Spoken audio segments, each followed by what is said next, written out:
지금이 바로 그 시장이 아닌가 싶어요. 일단 밸류에이션 측면에서도 이제 PBR 밴드 상에서 대부분 선진국들, 주요 국가들이 상단에 지금 위치해 있다라고 하고요. 그리고 가격의 메리트 측면에서 봤을 때 채권 대비 주식이 더 비싼 느낌이고 금 가격 대비 주식이 더 비싼 느낌이에요. 그래서 지금 충분히 주식으로 돈을 많이 번 큰 손들은 어떻게 할까요? 이미 돈을 벌었으니까 그걸 차익 실현하고 어차피 금리 인하기에는 채권 가격이 오른단 말이죠. 그래서 아마 채권으로 이동을 할 만한 여지가 있다라고 생각을 하고 지금 실제로 제 주변에 있는 돈 많은 분들도 채권으로 자금을 조금씩 계속 옮기고 계세요. 그래서 이런 부분들이 또 주식시장에는 안 좋은 요인으로 미칠 수 있다라는 건데 그래서 이게 결국 많이 올랐기 때문에 이런 환경이 조성됐다라고 생각을 합니다. 그리고 이 내용도 저는 좀 눈여겨봐야 된다라고 생각을 하는데요. 일단 미국 증시를 기준으로 해서 총 4번의 일이 있었습니다. 2006년에 미국 증시가 전고점 돌파를 했고요. 이 시도를 하다가 마이너스 10% 정도 하락을 했습니다. 그리고 나서 재돌파를 하고 22% 추가 급등을 했고요. 그리고 이후 약 60% 폭락을 합니다. 그래서 신고가를 돌파하고 나서 그걸 유지하지 못하고 다시 이렇게 조정을 받는 경우가 많았다라는 건데 2006년에 그랬고요. 2014년도에도 전고점 돌파 시도 중에 8% 정도 하락을 합니다. 그래서 이때 8% 정도 하락을 이렇게 하다가요. 그리고 재돌파 후 4% 추가 상승. 이때는 크게 상승하지 못했어요. 4% 추가 상승하다가 다시 20% 급락을 했습니다. 그래서 이 신고가를 돌파하고 나서 바로 쭉쭉 뚫고 올라가는 게 아니라 결국 다시 한번 조정을 받는다라는 거예요. 2019년도에도 전고점을 곧바로 돌파하면서 5% 상승했는데요. 그 이후 약 30% 급락을 했습니다.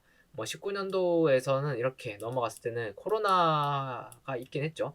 그렇더라도 이거 역시도 비슷한 흐름이었다라는 면에서 저희가 살펴보는 거고요. 이번에도 지금 미국에서 이 신고가를 돌파하는 지수들이 있죠. 그렇기 때문에 우리가 이런 부분들을 갖다가 좀 무시해서는 안 된다라고 생각합니다.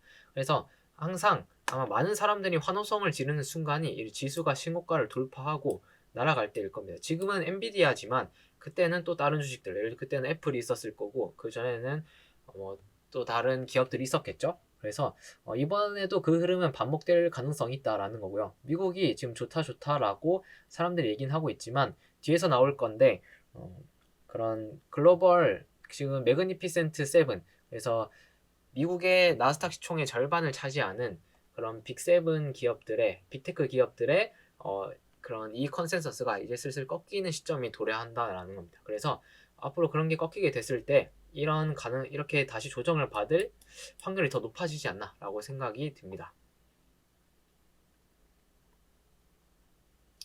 그리고 공포와 탐욕 지수 이것도 저희가 많이들 참고하는 거죠. 일단 미국의 이제 피어 앤 그리드 지수를 보시면 지금 극단적인 탐욕 구간에 지금 들어와 있어요. 그래서 이런 부분도 지금 우리가 좀 주의해야 되는 그런 증거가 아닌가라고 생각합니다. 그 외에 미국 개인 투자자 심리 지수 AAII에서도 이렇게 지금 상단에 위치해 있고요. 대부분의 심리 지표 역시도 그렇게 좋지 못한 상황이다라고 생각을 합니다. 그리고 주식 대비 금이랑 채권의 가격이 상당히 매력적인 위치로 와 있다. 그래서 그런 부분에서도 우리가 좀 눈여겨봐야 된다라고 생각을 합니다. 네, 드디어 아까 잠깐 언급했었던 내용인데 미국의 주도주 M7이 이제 점진적으로 약화가 될 것이다 라는 얘기가 나오고 있습니다. 이거는 애널리스트 이 리포트를 작성한 변준호 위원의 혼자만의 생각이 아니라 공식적으로 제시되어 있는 컨센이 약간 그렇다라는 거죠. 일단 내용을 한번 보시면 지금 MSCI USA의 탑10의 시가총액 비중이 1월 말 29.7%까지 상승했고요. 닷컴 버블 당시에 33.2%였다고 해요. 이것과 근접하는 수치까지 올라갔다라는 겁니다. 닷컴 버블보다는 여력이 있으나 일단 닷컴 버블까지 갈지는 아직 미지수다라는 겁니다. 나스닥 내 탑 7의 비중만 보더라도 지금 2003년 이후 최고치 수준인 43%까지 상승을 했고요. 이런 지금 나스닥이 계속 가고 미국 증시가 잘 가려면 시장을 주도하고 있는 M7이 더 잘 가야 되는데 그럴 가능성이 있느냐를 우리가 이제 점진적으로 살펴봐야 될 것 같습니다. 일단 보시면 이 그래프 중요합니다. M7 기업의 EPS YOY 증가율 전망 추이를 보시면 2023년 4Q 기준으로 작년 4분기죠. 4분기 기준으로 EPS 주당 순이익 전망치가 피크를 찍었다라는 겁니다. MS는 작년 3분기, 애플은 작년 4분기, 엔비디아가 작년 3분기, 아마존이 작년 4분기, 메타가 4분기, 알파벳 4분기, 테슬라가 작년 2분기 이렇게 됩니다.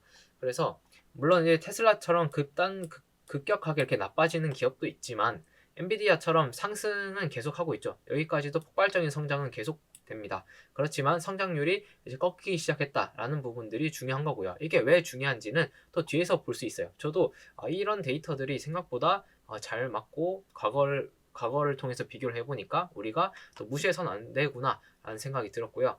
일단 이제 올해 1분기부터 이제 실적 발표를 하면서 이제 사람들의 그런 우려들이 현실화가 될 수 있다라는 겁니다.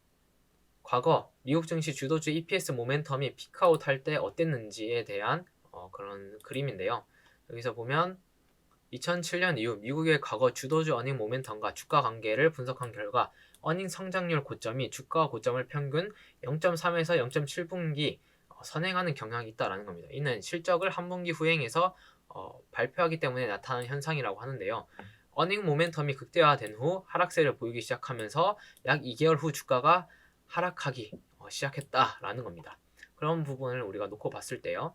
지금 EPS 증가율이 지금 모두 정점을 찍고 지금 꺾이기 시작했다라는 거잖아요. 그런 부분에서 우리가 이제는 미국 증시가 계속 상승하기만 하진 않겠구나라는 것을 어느 정도 유추할 수 있다라는 겁니다. 지금 현재 미국의 증시를 갖다가 이끌었던 거는 누가 뭐래도 AI를 기반으로 해서 새로운 비즈니스 모델을 창출해낸 그런 기업들이다라고 생각하기 때문이죠.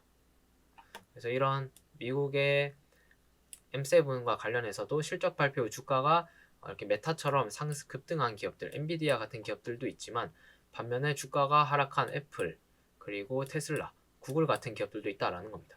이런 부분들이 우리가 시장을 마냥 너무 낙관적으로만 보면 안 된다라는 경각심을 일깨워주는 게 아닌가 싶습니다. 그리고 마지막 내용이 정부 정책과 관련된 내용인데 참 이것도 데이터로 놓고 보니까 한국 증시는 정부 정책발이 잘 안 먹힌다라는 걸 다시 한번 보게 되었던 것 같습니다. 실제로 이제 저 어제 영상에서도 얘기를 했었지만 저 PBR 관련된 내용이 강제성도 하나도 없고 그냥 자율에 맡기는데 뭐 그냥 표창장 하나 준다.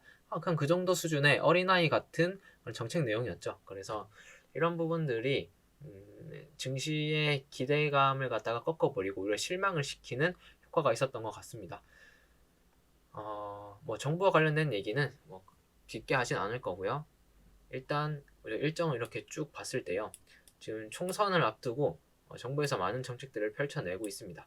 총선이 끝내고 나서 어떻게 될 건가가 한국 증시에서는 중요한 변곡점이 될 것 같고요. 그리고 금리 인하와 관련된 얘기들이 이런 때부터 이제 또 나오기 시작하겠죠. 금리 인하가 실제로 진행될 때 또 증시가 조정을 받거나 할 수 있는 거고요. 반도체 수출 증가율이 본격적으로 둔화되는 시기, 이것도 앞부분에서 얘기했지만 우리가 눈여겨봐야 되는 거고요. 그리고 미국의 대선이 있습니다. 미국의 대선은 누가 당선이 되든 대선이 끝나기 전까지는 불확실성이 생기기 때문에 미국 증시가 좀 강하지 못한 경향이 있습니다. 이번에도 그럴 확률이 높은 것 같고, 그러고 나서 이제 새 정부에 대한 정책 기대감이 생길 때 지수가 반등할 수 있을지 아니면 더 꺾일지는 봐야겠으나 지금 같은 흐름에 따라 미국의 연착륙이 실패를 하고 경기가 침체가 온다면 아마 미국 증시 역시 미국 대선이 끝난다고 해도 우상향보다는 오히려 이렇게 하락하는 모습을 보일 확률이 높지 않나라고 생각합니다. 지금 시장에서는 사람들이 미국 증시가 무조건 계속 간다라는 그런 확실함을 말하는 사람들이 많아지고 있어요. 그렇기 때문에 저는 더 좀 조심을 해야 되는 시기가 아닌가 이렇게 생각했습니다. 그래서 관련된 리포트와 한번 제가 이렇게 쭉 한번 살펴봤는데 저는 정말 생각해 볼 만한 내용이고 우리가 너무 낙관적으로만 있어도 안 된다라는 걸 한번 생각을 해볼 수 있었던 것 같습니다. 이렇게 해서 저희 오늘 영상은 여기서 마치도록 하겠습니다. 일본어로 인사 한번 해야겠네요. 뭐죠? 사요나라 하면 되나? 일본 캐릭터로 부캐 잡는 게 쉽지가 않습니다. 연습 좀 해야 될 것 같아요.